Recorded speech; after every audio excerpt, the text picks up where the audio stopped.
The Klyntar, also known as symbiotes, are an alien race in the Marvel Universe created by the being known as Null. Symbiotes made their first appearance in Marvel Comics during the 80s when Spidey debuted his new black suit, and since then, they have become some of the most popular and menacing characters in the entire Marvel Universe. Hey guys, what's up? Welcome to Top 10 Nerd. I am your host David Raff, and today we are going to be talking about the top 10 oldest symbiotes. Now, I feel like I should mention that we're not actually ranking them from, who actually appeared first. We're just taking the oldest known symbiotes and just, ranking them.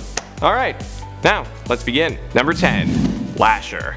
Lasher was created when a company called the Life Foundation forcibly extracted 5 offspring from Venom. You see, during the Cold War, the Life Foundation believed that a nuclear holocaust was coming and wanted to create a superpowered police force to protect this new world or, utopia that they were creating. That's when they decided that a symbiote police force would probably be the best option. One of those 5 symbiotes was Lasher. Lasher merged with Ramon Hernandez and is known for his green color and the tentacles on his back, which, was his primary attack, and for the most part, it was very effective. Number 9, Phage. Also one of the ones created because of the Life Foundation, Phage bonded with Karl Mack. Phage is known for his orange and black appearance and being able to mold his body into sharp blades, similar, to Carnage, which was effective against his opponents. He's also one of the larger symbiotes. He has a build that is very similar to Venom, which along with those blades would make, a really deadly combo. Number 8, Agony. Agony, also a Life Foundation creation, bonded with Leslie Jasnira. Agony was unique in that she was able to spit acid that could burn through almost anything. Agony also had the power to absorb and regurgitate chemicals. Oh god. That's so gross. She also had a very different look than her siblings. She was bright purple with hints of black and had wavy hair. Of course, she also had sharp teeth and massive claws. Number 7. Riot. Riot is, well you guessed it, another symbiote created because of the Life Foundation. Riot bonded with Trevor Cole, who was a mercenary. Riot took on a very similar appearance to Venom. His build, size, and color scheme were all very similar. He's also considered to be the most violent of the Life Foundation creations. Riot is also the only one of his siblings to make a live action appearance, so far. He was the main antagonist in the 2018 film Venom. Now, in the film, he didn't actually merge with Trevor Cole, instead he went with the head of the Life Foundation, Carlton Drake. Who knows? Maybe we'll see some of Riot's siblings in future films. Number 6, Scream. Can I get created because of Life Foundation for 500? Oh, thank you. Scream ended up bonding with human Donna Diego. Scream's color scheme is also very unique, at least for symbiotes. Scream is yellow and black. Also, it is believed that Scream is the strongest of the symbiotes that were extracted from Venom.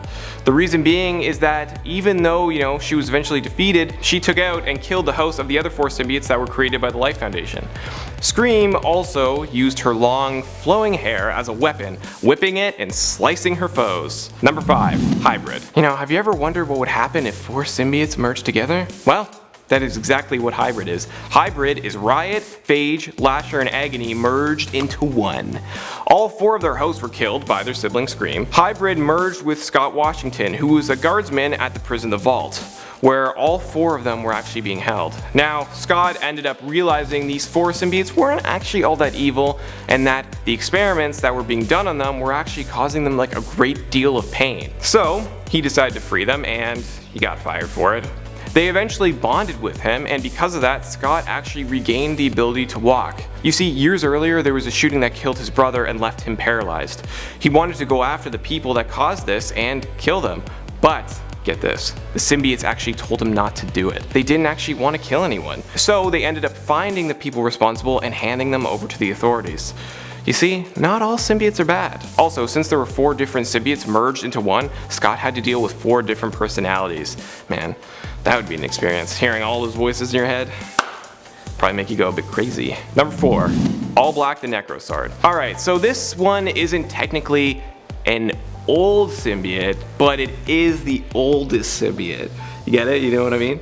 Okay, what I mean by that is, even though it was introduced in Thor God of Thunder #2 in 2013, it was revealed that it is technically the oldest symbiote ever created. It was primarily used by Gore the God Butcher. It was so powerful that it could kill gods and celestial beings, and every time it did kill them, it took their blood and got even stronger.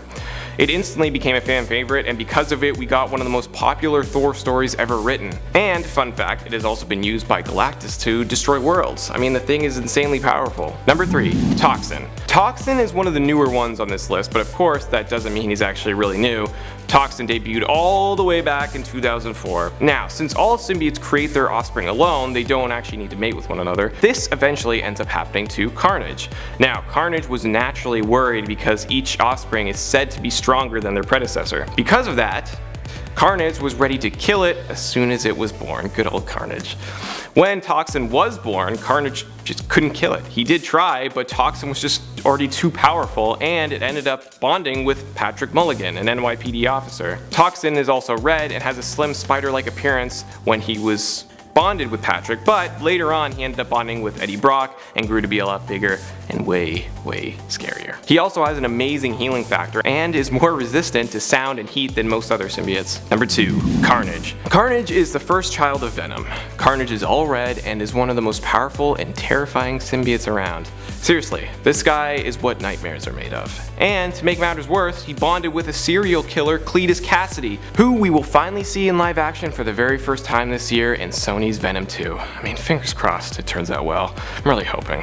Okay, but back to the comics. Carnage was created when Venom left behind his offspring in the prison where Eddie Brock was being held. This new symbiote offspring made its way to Eddie's cellmate, Cletus. Cletus then broke out of prison and began murdering a ton of people. No surprise there. Carnage also went on to become one of Spider-Man's greatest foes. Number 1. Venom. The original symbiote. While he may not be the strongest or technically the oldest, Venom is still considered to be the best by a lot of fans. There's a reason people have grown to love symbiotes so much, and it all has to do with this guy. He was first introduced when he bonded with Peter Parker, giving him, the famous black suit. Although, fans weren't instantly happy with Spider-Man's new look. It did become a lot more famous and well liked as time went on. They eventually did make him change back to his, good old red and blue spandex. And the alien symbiote found its way to another host, Eddie Brock. Fans just couldn't get enough of Venom, and to this day, he is regarded as one of the greatest Spider-Man villains of all time. I mean, the guy had his own film in 2018 and it grossed over $856 million at the worldwide box office. And that was with a mixed response. Not a lot of villains could do that. Alright guys, there you have it, the top 10 oldest symbiotes. What does your list look like? Let us know down in the comments below, and as always, if you enjoyed this video, don't forget to like and subscribe to Top 10 Nerd. I am your host, David Raff, and thank you so much for watching.